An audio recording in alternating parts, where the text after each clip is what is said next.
Hello Internet, and welcome to my fellow transmog hunters. Today we're tackling one of the best transmogs in the game, and they're all based on epic weapons, the Balance of Power questline. I'll put up some examples of transmogs that you can get up on the screen right now. This is a lengthy but rewarding journey through dungeons, raids and reputation grinds.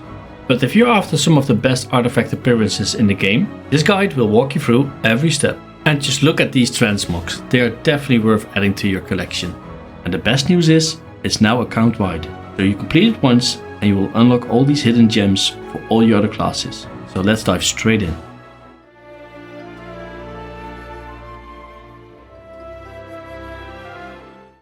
Let me give a fair warning in advance.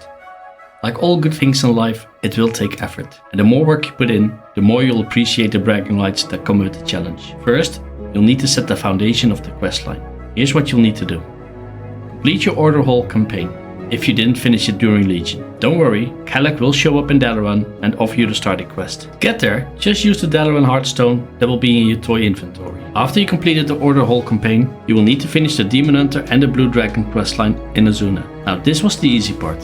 Now you will have to progress through the Suramar's Nightfallen storyline until you complete the Moonguard questline. This is a long one, so I would advise to sit back and just enjoy the story, as it's one of the best quest chains I've ever experienced in World of Warcraft. Next you need to work at some reputations, as it's gated content that you need to unlock. Reach Honored with Court of Ferondis, and Revert with the Valajar and the Nightfallen factions. I will leave a link of a written guide on Wowhead below the video. This guide contains a list of all the world quests that you can do. Suramar doesn't allow shortcuts, and these reputations are the big gatekeeper here, so expect some daily world quest grinding. It will get easier after completing this chapter, I promise.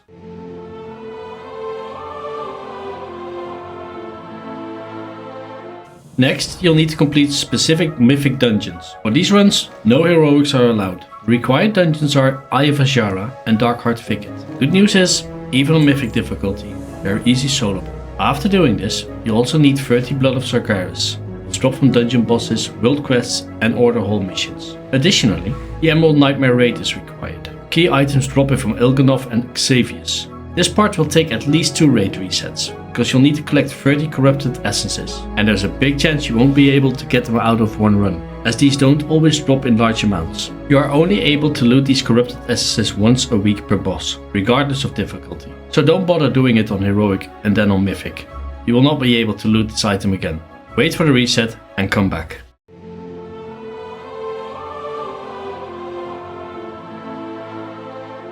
With the first round of dungeons and raids done, it's back to Suramar. At this point you should be revered with the Nightfallen and have the Moonguard storyline completed.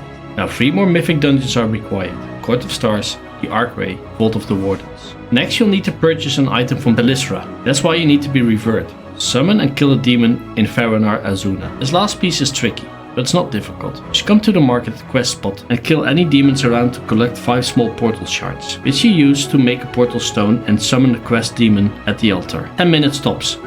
With demon chaos energies being too volatile to use in our weapon, we now need to go to Stormheim for Odin's blessing.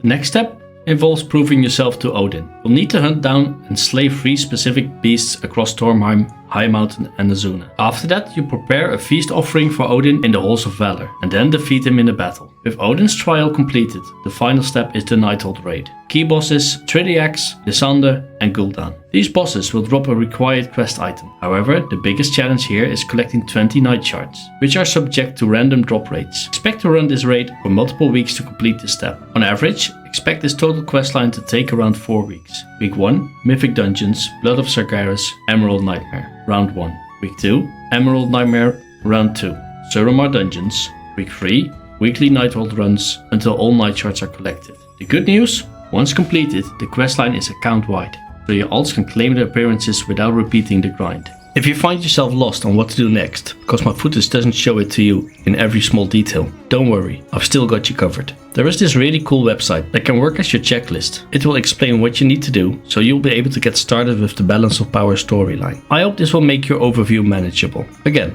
all links are in the description.